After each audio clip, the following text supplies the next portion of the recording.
afternoon, South Africa, and a very warm welcome to you. This is Afternoon Express, and my name is Jeannie D. Indeed, and it's the weekend. My name is Danilo, and we cannot wait to just go and have some rest because this week has been one busy week. I know. It's actually my birthday month, and I've started it today.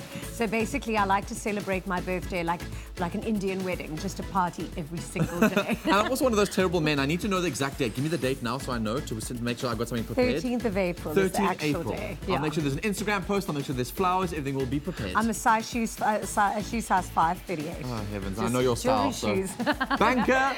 Now, we've got some absolutely incredible guests on the show today, including multimedia journalist and artist Phumlani Pikoli, who recently published a unique collection of short stories and illustrations called The Fatuous State of Severity. Yeah, don't worry. We were also trying to figure out that whole title, and there's a whole lot of meaning behind title. that, so stay tuned to find out those details.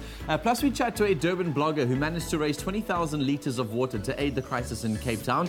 And on that note, we've invited one of South Africa's most renowned chefs, owner of the Test Kitchen, Luke Dale Roberts. My absolute favourite. He's an absolute legend. We love going to go and eat at his restaurants. He recently opened up a pop-up restaurant, and it's called the Drought Kitchen. How cool is that? Well, I always think that his kitchen is a drought kitchen because I've yet to go to his restaurant and actually drink water. I drink lots of other things when I'm there. But first, we have a very special guest joining us. He has performed on stages across the world, including performances for the Royal Shakespeare Company in the West End. Absolutely. But local audiences will best know him for his roles on soapies such as Scandal and his iconic portrayal of Archie Moroka in Generations. With a career in theatre and TV that spans more than 20 years, he's earned his title as South African entertainment royalty. It's Sello Maake Ncube. I'm sorry.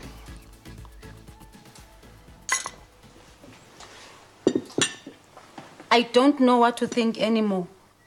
And Lalanga, I should think you feel sorry for me. That's why uhleli nam aje. If I want a divorce, I will tell you straight out. Who is she? Ubani lo thandana naye aje? I'm not having an affair. Do you want me to make something up? Will that make you happy? We do.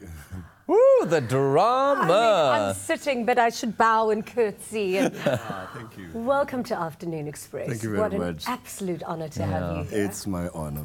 I think you're probably one of the most famous faces in South Africa. You've just been on our screens for as long as I can remember. You know, actually, I feel I should run for presidency. I You played every other role. Yeah. I want to know about your whole story because, I mean, we've seen, I know from what I've seen on TV, growing up, seeing your face on stage and on screen. But how did it all start for you? Like, when did the acting bug bite, I suppose? It all started, I think, in 1975 when I saw a play for the first time and seeing Gibson Kenter's How Long. Wow. And after seeing that, I kept on mimicking what I saw on TV. And my cousins, who was a little, I mean, he was a teenager, but, you know, I was only 15, he was 18, and with his friends, they were doing an amateur play.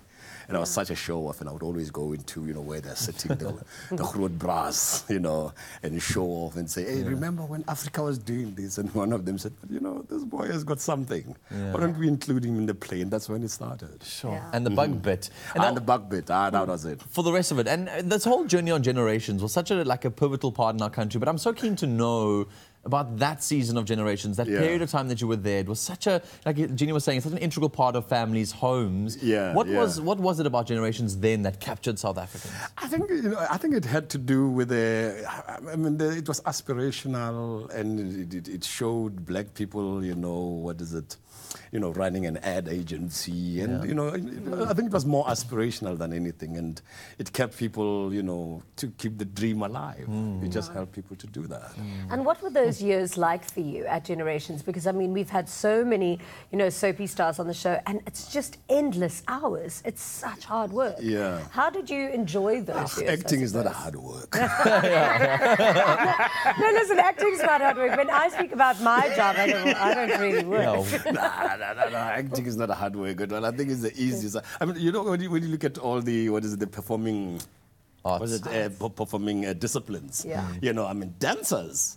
Yeah. Those people work, Singers, they work. Actors, it's like...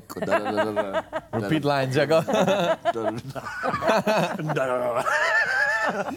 But it is hard work, as soapy actors are hard work, because you got such a creative spirit in you, and you're stuck in this one character for a whole period of time. You just seem to have just broken out of all of those boundaries and just bounced and gone. I don't know. You know what? My feeling is that I think sometimes we attach too much importance to the whole thing, and I think people who are doing the hardest work, I think, are the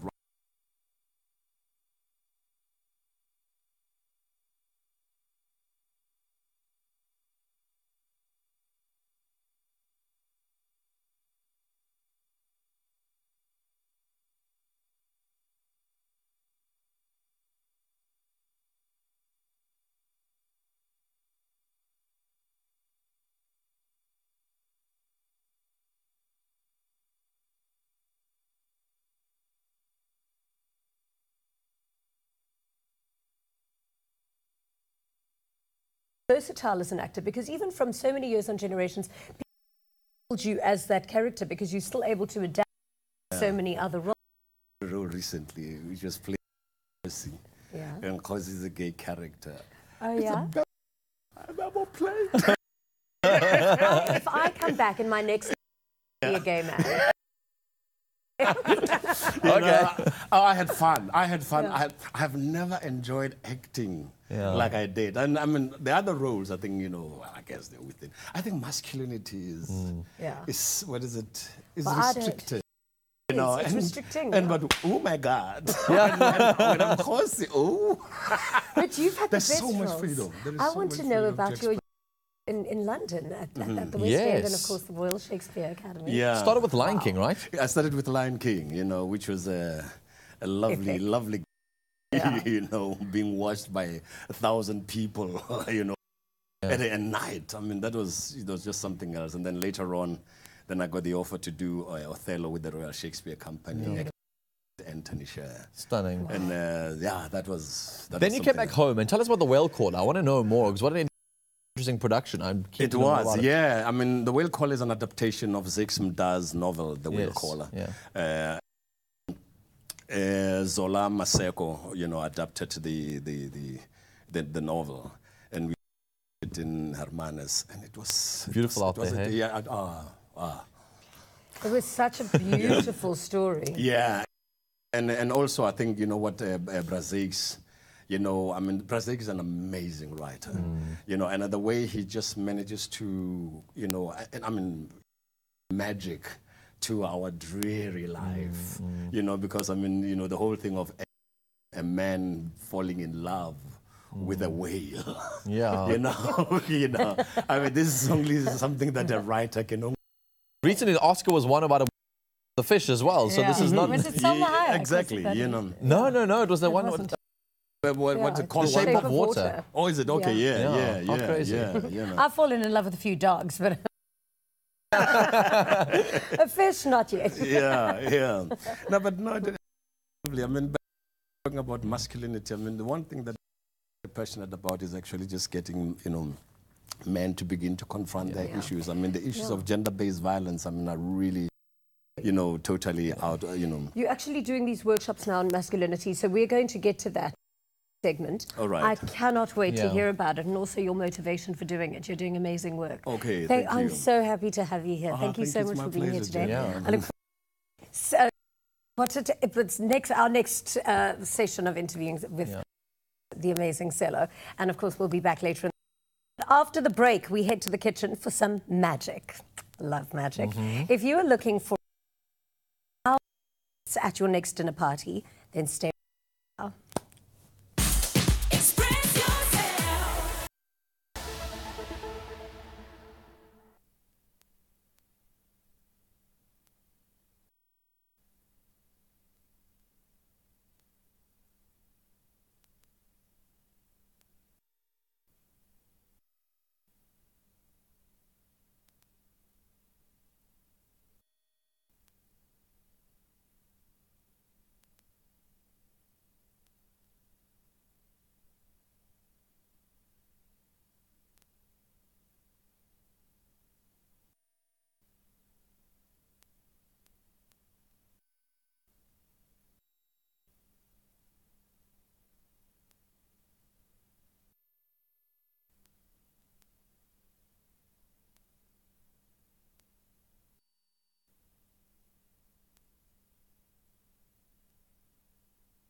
Welcome back to Afternoon Express. Now, do you have an extraordinary mother? Then nominate her for the Clicks Mom of the Year 2018 competition, and she could win a brand new BMW 3 Series. Plus, you could win one of 10 Pamper Hampers for you both, including a day of pampering at a luxury hotel, return flights to Cape Town, and one night's accommodation at a Cape Town hotel. All you have to do is visit the Clicks Facebook page and reply to the competition post telling us why your mom deserves to win Mom of the Year 2018. Motivation shouldn't be more than 100 words. Competition closes on the 15th of April. T's and C's apply. Visit clicks.co.za to find them. Buy a Tropica, follow the entry details on the pack, and you could win the grand prize of a Kia Picanto. For competition T's and C's, visit tropica.co.za. Now, things are getting heated on Tropica Island of Treasure Maldives. If you missed Monday's episode, be sure to catch up on Saturdays for the repeat at 3 p.m. right here on SABC3. Now, to get you island ready for the repeat, we are making a volcanic mocktail that is nothing short of drama, much like the show, and you will simply have to try this at home. Just SMS the keyword Clover to 33650 to get this recipe sent directly to you. Now, I mean, obviously it's the start of birthday month, and that is exactly what I can celebrate with. Exactly. How good does that look? Jeez, and it's actually the easiest thing in the world to make, all right? So I found a couple of ice specialists in Cape Town, Joburg, Durban. I found them all over the country. So getting dry ice is not hard at all. Okay, so you've got good eyesight. Hey, look at that. Absolutely. Let's put this guy together. You ready? Yeah, all right, so please. super simple. Actually, no, very complicated. Very complicated. Open bottle. Okay. Open bottle. Pour in. All right. It's my favorite kind of recipe. It really is. It really is. So you can use I do any this one? Tropica flavor that you like. Yeah, this is a good one. Quite. It smells good. I like this. It does. It smells tropical. Yeah. And Look at that. we're winning. There we go. No, but now we've got too much in there. Oh, sorry. You know what? I love being in the kitchen with you. Sorry. Okay, pour some back. Yes. Okay, Find a then friend. I'll just drink that okay, one and during give this the to ad him. break. All right. How's that? There we go. Perfect. No, a little more. No? So what I've also got is I've got some lemonade. All right. Whew, just like that. Sorry. I'm just going to add some fizz to it. All Yeah. right? You know, Jeannie, I love being in the kitchen with I you. even managed to mess up a very simple recipe. So, recipe directions, pour. Pour And so I much. got it wrong. All right. Then I got some lemons going in. Yeah.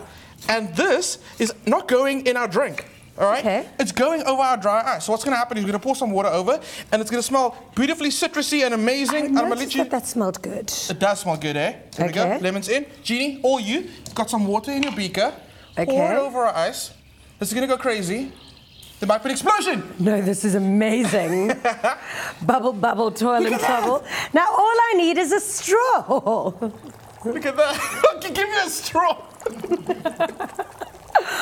Happy birthday to me. And of course, it looks absolutely amazing. Certainly want to try at home. You can have so much fun with dry ice. But remember, don't let anybody touch it. Now, remember to SMS the keyword Clover to 33650 to get this recipe sent directly to your device.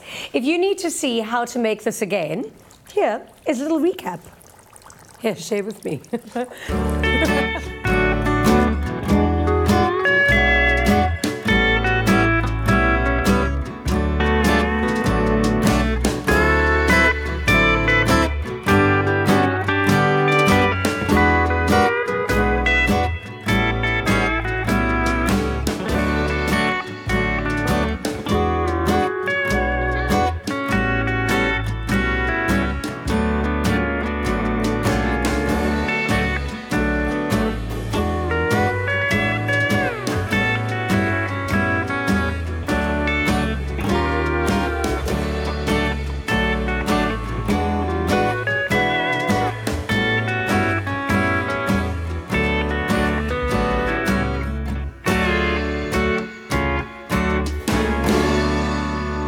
Made with love by Clover. Oh, it looks like so much fun. Perfect for Jeannie's birthday week. Now, today we're hanging out with veteran performer Sello Maake, Ncube, and so joining the conversation as well can be you at home by going over to our Facebook page as well as on our Twitter accounts. #Afternoon Express. You can find us on Twitter at Afternoon Chat. And like I said, don't forget that hashtag. We'd love to hear from you. Share your thoughts on social media. After the break, we're chatting to Ria Aglu, a blogger from Durban who managed to raise 20,000 litres of water for the Cape Town crisis. It's a conversation not to be missed. Buy a Tropica, follow the entry details on the pack, and you could win the grand prize of a Kia Picanto. For competition T's and C's, visit tropica.co.za.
Welcome back to Afternoon Express. We're live on SABC3 and we hope you're engaging with us on all of our social platforms. Be a part of the Afternoon Express family.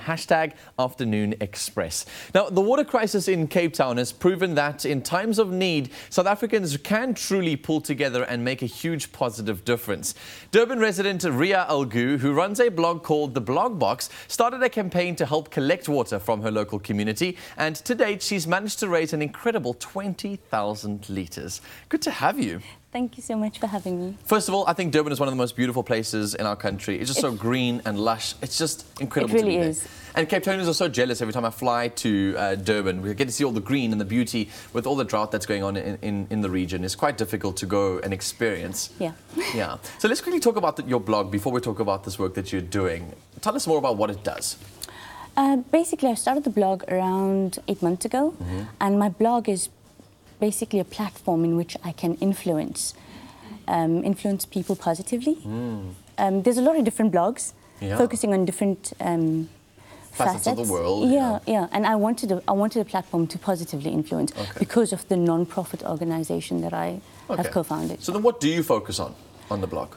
I focus on a lot of inspirational stuff daily, and I also focus on helping people out. We give blog boxes every month, so I curate these luxury little blog boxes, and one of my followers can win this. It's got a whole lot of stuff in there, luxury products, you know, your really nice names, you know, it's those brands that you want to go out your handbag and be like, look what I got. I know, yeah. And normally to people that will never get the opportunity to actually get their hands on something like this.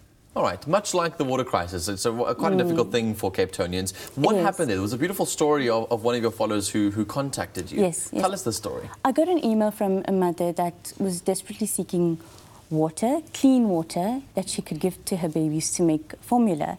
And it touched something in me because I'm a mom as well. And I'm not in Cape Town, so I could only imagine what this must be like. So I went immediately to the store and I got some water. I clicked the picture and put it up on my Instagram. And I was overwhelmed with the response that I got from my followers.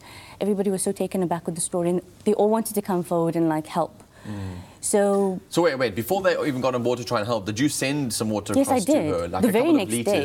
The very next day I sent her, like 50 litres of water. It was just a very small contribution initially. But when I put up that picture, the support that came through, that just made me realise we've got to do something. We've got to help as much as we can. It really is a beautiful tale of like two cities, you know, helping Durban, helping Cape Town. So it's a beautiful story. So then a whole bunch of followers started to engage with you and ask you if they can help as well in some way, shape or form. What happened there? You know, tell us about how you managed to expand on this whole campaign beyond just this one lady. There were not only people that were like offering to help, there were also people that were looking for water. A lot of my followers wanted water as well.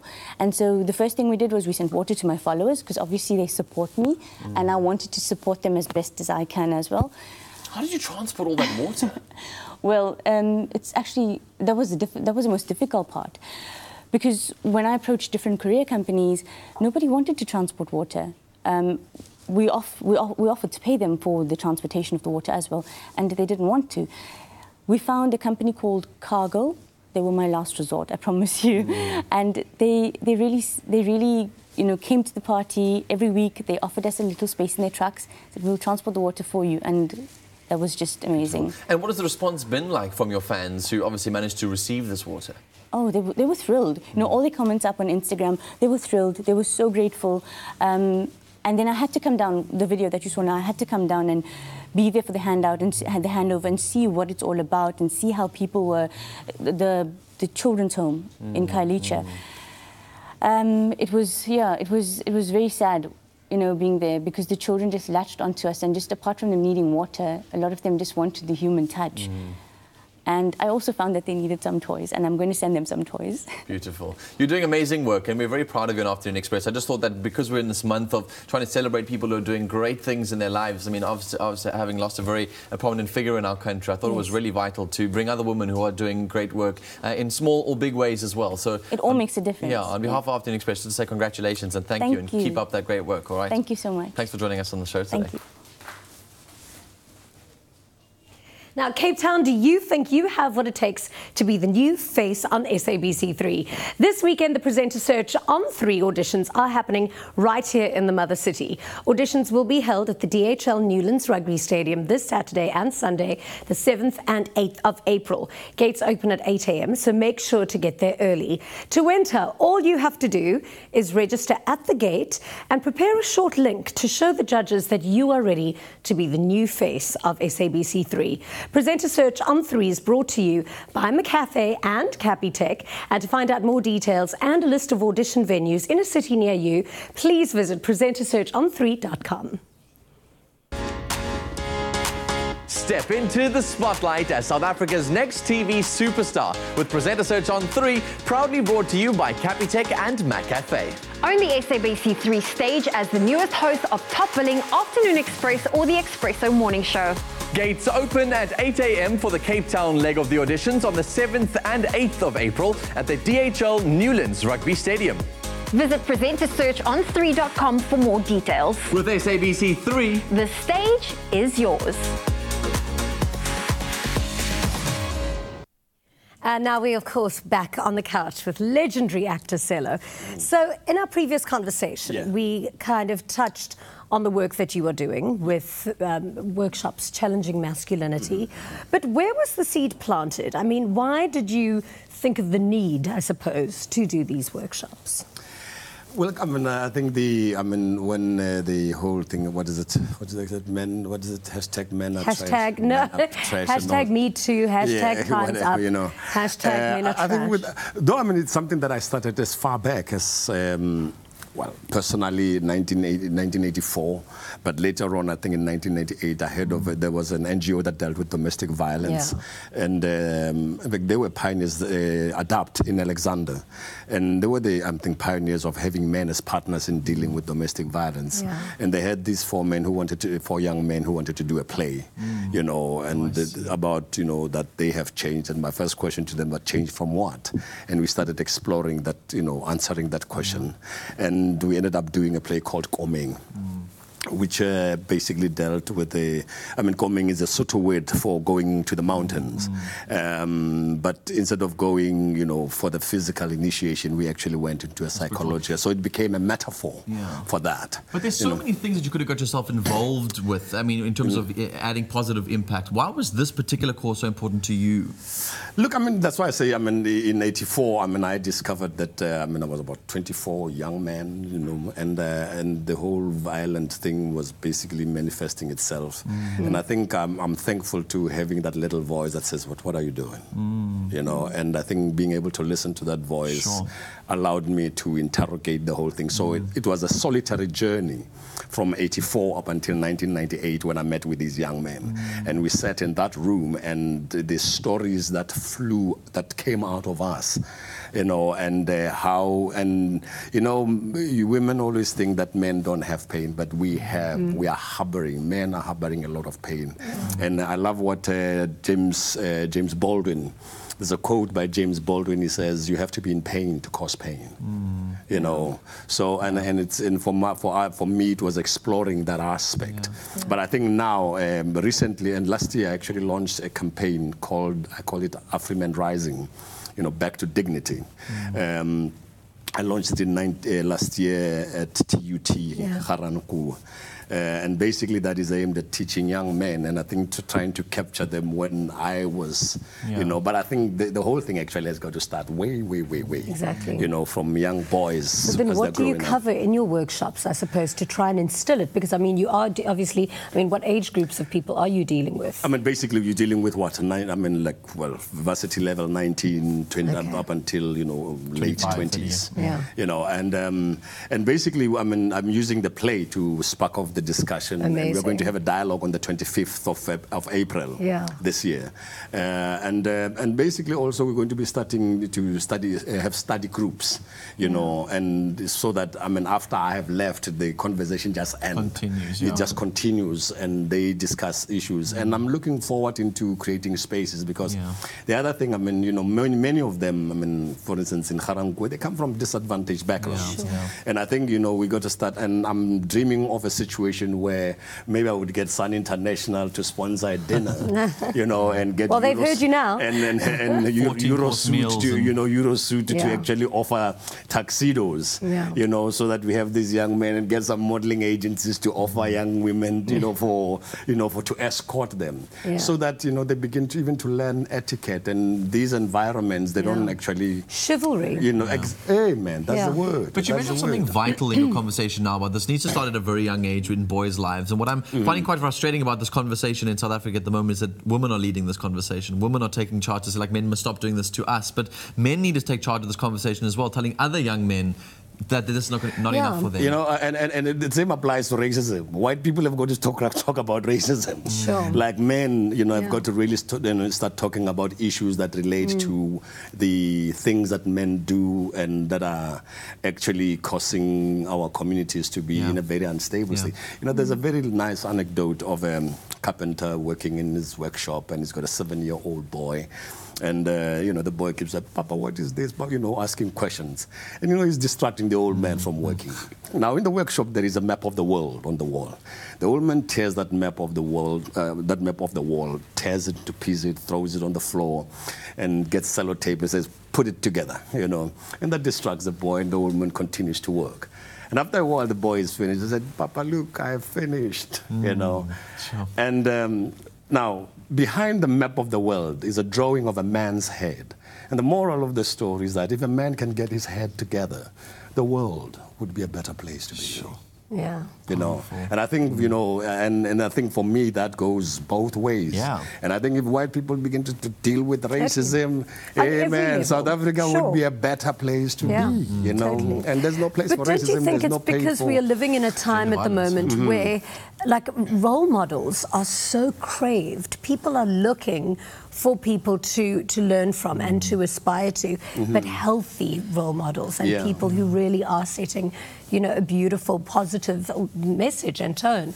And I think that's exactly what you're doing with your, you know, that's what I'm looking workshops. at doing. But also, you know, one thing that I keep saying to people is that sometimes, you know, we keep looking for role models from outside, and yet we don't realize what kind of role models we are ourselves. Because when we look at the fact that we started only as a sperm and a little egg, and we've been surviving throughout up until whatever age. Yeah, and you started not even knowing what to say one word, but you learned mama, and it increased to papa. And after papa, you learned to say a sentence. After that, you learned to write your A and your 1 and your 2. And what better role model can you look for, accept yourself and look at your journey? I mean, sometimes people talk about life is too short. I mean, if life is too short, if you lived for 10 years, you want to tell me that life is too short? And you are 25 or 30, and you want to say life is too short? Well, my story is not worth sharing. You know? Somebody else who's had a better story than mine. It's not true. You know, and I mean, there's so much, about life, and I think we need to, you know, the least that we can do while in this life is to make a better contribution, a best contribution. And of how ourselves. best you can reconcile with yourself. You know, to look at yourself in the mirror and be the best kind of person that you can be. Listen, if you guys obviously want more information, the Sello Maake Ncube Foundation is doing a lot of amazing work. Go and find them online. We'll obviously show all the details on our pages, I hope, as well. And just go find out more details about what they're doing, because we need to raise up men in our country who are going to stand up to this as well. So, Sello, thank you very much for being on our show today. You're most welcome. Yeah, we're very honoured to have you. Thank you. Thank you. After the break, we're in the kitchen with one of South Africa's most renowned chefs, Luke Dale Roberts, to chat about his new waterless pop-up restaurant, which he's aptly named. Plus, we sit down with multimedia journalist and artist Phumlani Piccoli. Stay tuned.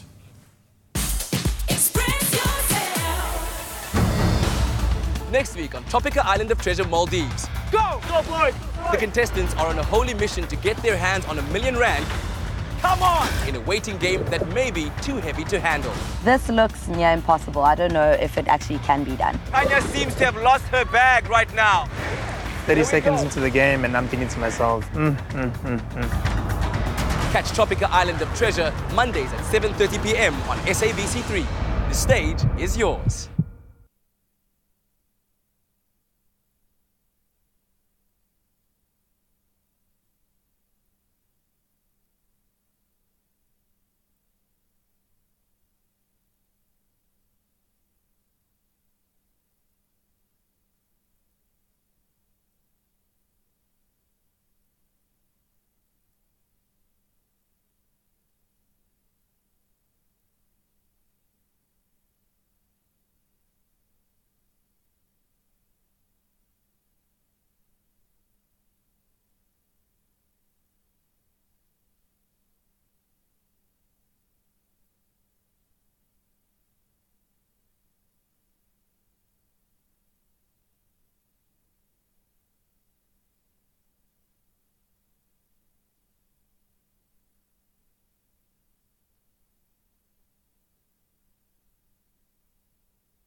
Welcome back to Afternoon Express.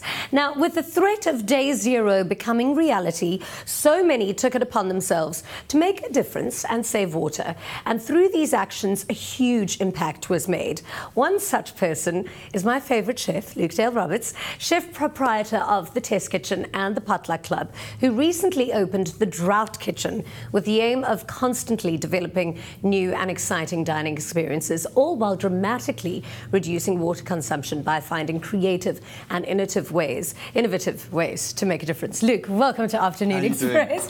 I always love having you here. It's good to be here. How did you come up with the idea of the Drought Kitchen, and what exactly is it? So the Drought Kitchen is basically what we've done is we looked at various different ways to reduce water consumption in the restaurant, and we did. I mean, for a good few months now, we've been harvesting water from the air conditioning, mopping the floors with it, taking the ice bucket water, mopping the floors with it. And then I wanted to take it one stage further.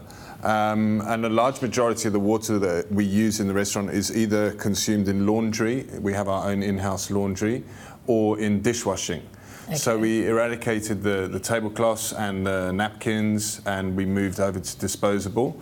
And then I took it to the next level and developed a kind of disposable plate. I initially looked at, disposable plates, paper plates, and it just jarred completely. Yeah. So I went to. Am I waffling? Am I going on? No, not at all. Good. But as you're talking, I'm thinking that your crockery and your cutlery in all of your restaurants is amazing. Like, it makes your dishes. Yeah. Like, your presentation is always so key. So how did you then change it to like paper plates without risking your look and your creativity and your edge? Yeah. So that was the challenge, and for some time I've been thinking of plating. I think of food as art, and I wanted to like plate food on a picture frame.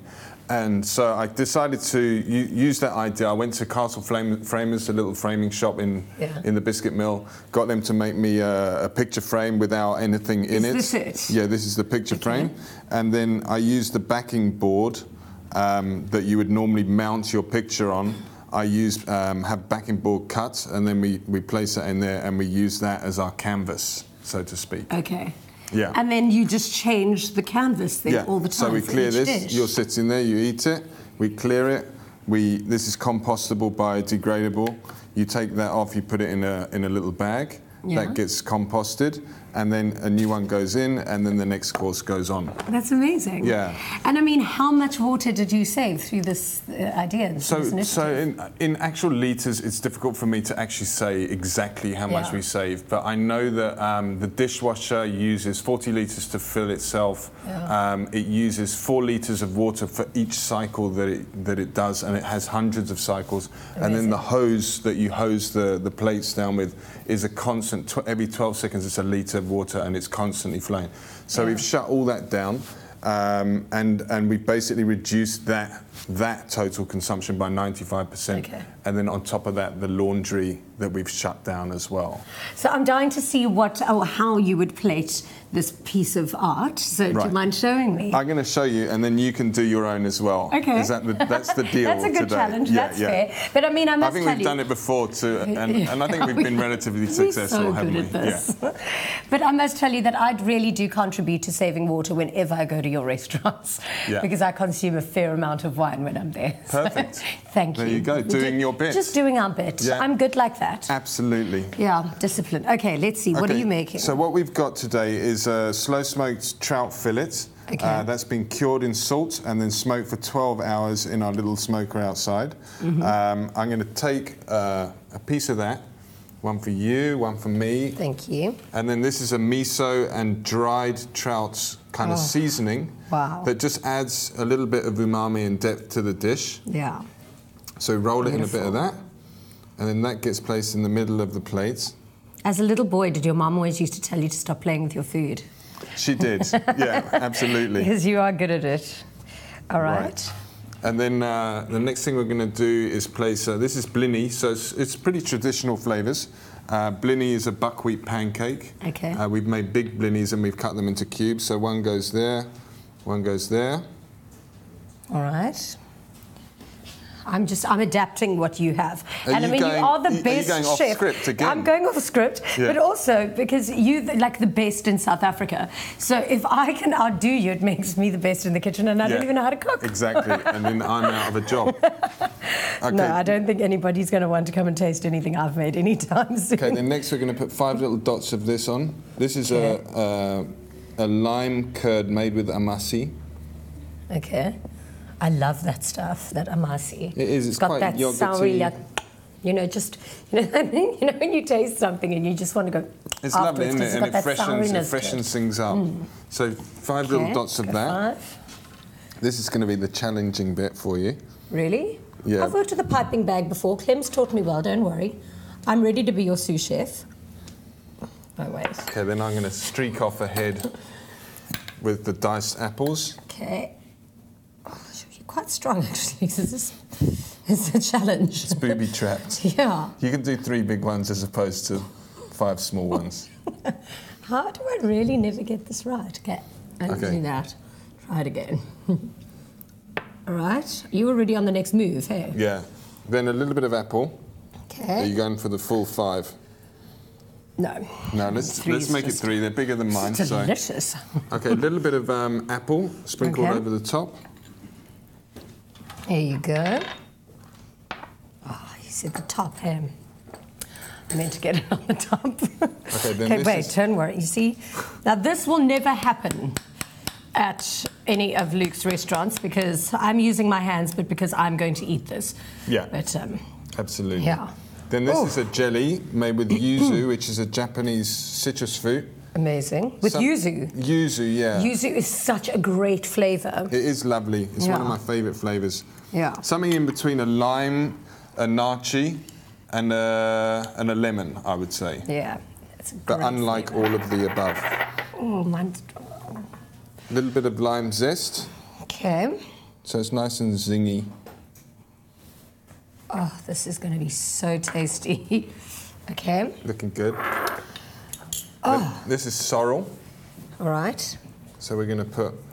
Now, this is quite kind of like a little challenge, I suppose, because if you, like the best restaurants in the country, are able to go waterless to a point and able to save so much, I mean, I think that's quite a nice message to lots of other restaurants to do the same. Yeah, I think so. And for you guys at home to do the same as well. I think so. I mean, it's possible to do, and I think that a lot of restaurants are doing a lot, particularly the kind of best restaurants in the country. I think they're all doing a lot. But I think there's this perception that, particularly with laundry, that because you don't do it yourself, you're not using water. But ultimately, if you do convert and you do go over to paper, then you're contributing significantly to the reduction of water usage. So this was sorrel, a little bit of sorrel. This is watercress, and this is just mustard cress. Perfect. And then that's it? Or what? Nearly. Almost. Then we'll put a little bit of flowers on there. Are these edible flowers? Because they're beautiful. Yeah. So you just sprinkle off a little bit. Oh, I'll do a little decor there like that. Right. Going off script is my best. There you go. And then we put a little bit of decadence on there, which is a dollop of caviar. Oh, well, now we're just getting fancy. That is amazing. Day made. This is my dinner. Okay. Caviar. And then these are little crisps made with the same paste as or the same kind of dough as the blini. So we put 3 little crisps on there. You know, I've actually got adrenal fatigue, and this has been the most stressful thing that I've done all year. This is crazy. Can we call a doctor? Yeah, I'm going to need to... Okay, there you go. Ha! Ta-da! Let us know who you think totally wins this challenge. No guess here. All right. Oh, we're not even finished yet. Nearly. This is a little bit of liquid nitrogen, so we're making snow. Yeah. And this is made with watercress. Watercress and yogurt. So that just gets sprinkled over the top like that. Oh, you are just a genius. I mean, the ability to think of all these things. You're a genius and an artist, Luke. Thank you. and I am not. Over to you, Danilo. I think you did a good job. He literally is a genius and an artist, and we're celebrating art forms on the show today. Phumlani Pikoli is a multimedia journalist. He's an author and an artist who was born in Zimbabwe to exiled parents. His debut book, titled The Fortuitous State of Severity, was created in collaboration with a number of illustrators and is an apology and an anthology of short stories based on his personal life experience. And it is incredible. Dark, but incredible. Welcome to The Loft. Thank you. Thank you for having me. So what inspired such a novel? Well, yeah, the collection of short stories was kind of like, it came from like a place where I was forced to sort of write, or I was being asked to journal, and I didn't want to journal. So I decided to create like fictional stories, and then that ended up being like stitched together and self-published in 2016. The media are probably sucking themselves into a bad habit of trying to engage you on the fact that you wrote these stories while you were inside trying to work on some mental health issues. And I just think that that's almost so irrelevant, because what came out of this and the reason why you published it was just because all those stories needed to be shared. Yeah. What an interesting story. Tell us about how the space you were in when you were writing this book. So I was essentially in a psych clinic for about 3 weeks, and I was supposed to be sort of getting therapy, and then I mean, I was getting therapy, not supposed to. To my psychologist, I was listening to you. So like, yeah, I was getting therapy, and a part of it was journaling, and instead of journaling, I decided to write, and I had a friend on the other side of the world who was like, you know, I was sharing like all the experiences and stuff, and so I started writing these stories and sending them to him, and yeah, he dug them, and like it was cool, so I just carried on. So tell me about the stories that are in here. How many stories are there? What stories do they tell? I didn't count. I'm a writer, I'm not a counter. I can go through the index, you know, I can go count them all, but tell me about some of your favorite stories that are in here, the stories that I try to tell. Yeah, so essentially, you know, the book is around like, you know, class issues of race, of gender interactions, I guess, between men and women, language insecurities. There's quite a bit of you know, and also deals with mental health, and so some of my favorite stories, I shouldn't say. Well, I don't, like, you'd kick me off the show. I'm trying to stay here. Like, I really want to have this conversation and give the book. Okay, like, so they go deep, right? These stories go deep. There's some real interesting stories on here. Are they all personal experiences of yours that were fictionalized to kind of retell, that were separate to you, or are they completely separate to who you are as a person? I still need to figure out how to answer this question properly. And I'm going to cop out and just quote Gabriel Garcia Marquez and say nothing I've ever written is untrue. Okay. So all these stories have got elements of your life in it. Social media seems to be a theme of that. Was that something that contributed towards your depression, was having to deal with the impact of social media in the world that we live in today? Well, I mean, yeah, I think, I mean, there's a lot of mitigating circumstances that contribute to mental illness, and so there's a lot of environmental sort of influences, and I think, you know, the way in which we use and access technology can definitely play a role. So I think I use that quite actively throughout the book, because it's such an active agent of communication at the moment. Yeah, I suffer from mental illness. I've got whatever. Don't have to go through all the details, but I mean, a lot of young men don't like talking about stuff like this. It seems to be sort of taboo, and I'm so inspired by the fact that you've got this journey to be able to share these stories. What has been your experience of talking about mental illness as a young South African at the moment? Have you seen it quite a taboo thing? Has your family been responding okay? Yeah, like my family are lit. Like, I come from, like, my parents are like liberal conservatives, and they're pretty progressive in a lot of the ways, and so I was lucky in that regard. And also, I've been in therapy since I was like 7.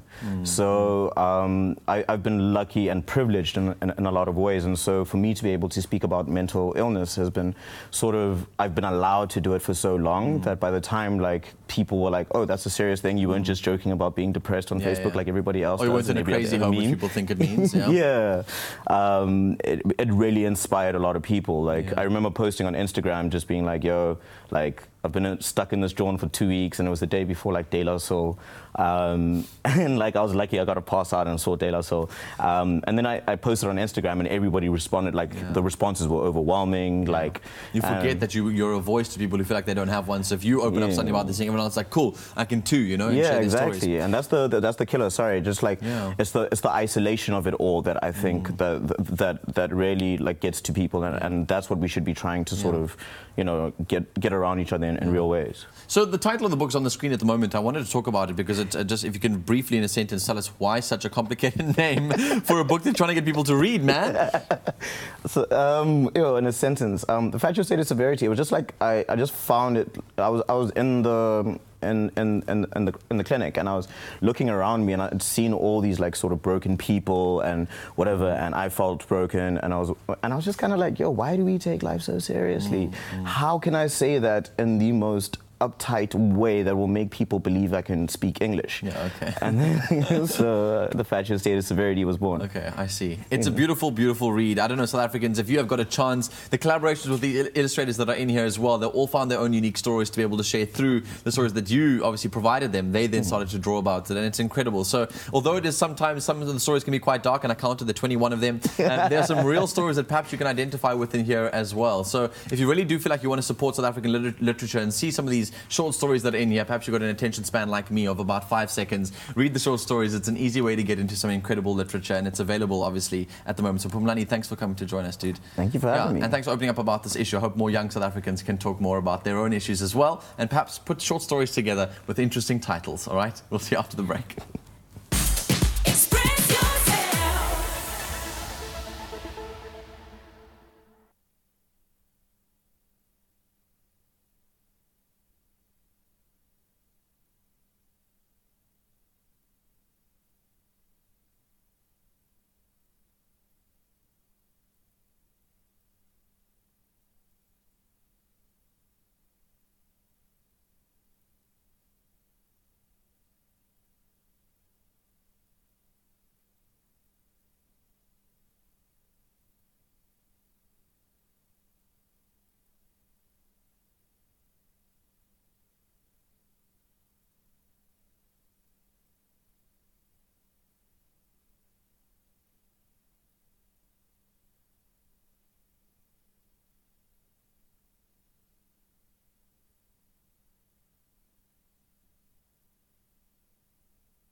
Get a taste of the smooth island life and win big with Tropica Island of Treasure Maldives.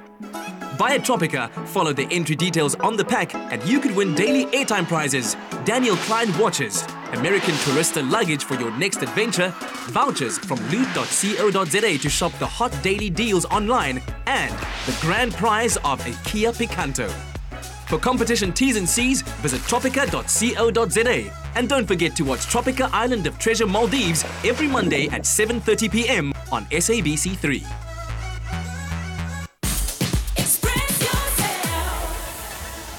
Welcome back to Afternoon Express this Friday.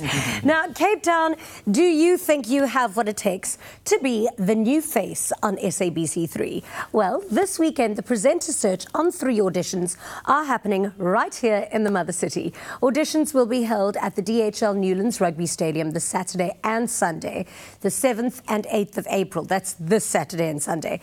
Gates open at 8 a.m., so make sure to get there early. And to enter, all you have to do is register at the gate and prepare a very short link to show the judges that you are ready to be the new face of SABC3. Presenter Search on 3 is brought to you by McCafe and Capitec. And to find out more details and a list of audition venues in a city near you, visit presentersearchon3.com. And it's such an amazing show. So basically what happens is everybody goes to the first round of auditions and then I get the callbacks. Nice. So it's really exciting. We've already done PE. And there's some great talent, right? Some amazing talent. And it breaks my heart because you can't choose everybody. Exactly. So it's going to be an amazing show. I can't wait for it and to I just start. keep saying that there's so many, obviously, there are not many doors that open up to the industry. There are not many doors to get into television. And this is one of the only chances that I know of that gets you to do that. Yeah. So go audition if it is coming to you. Yeah. And it is a difficult audition because remember, if you're going to get a job on Top Billing Expresso or Afternoon Express, it's not like you're starting at the bottom. Yes. You're starting here. Yep. So, yeah. Get yourselves ready. Make sure you join us again on Monday when we spend the afternoon with Nigerian-born international model and actress Pepi Sonuga. It's going to be an amazing show. Awesome. And it is the weekend, finally, South Africa. So go have a good time, rest up nice and easy, and we'll see you next week. Same time, same place on SABC3. Good night and happy eating. Mwah.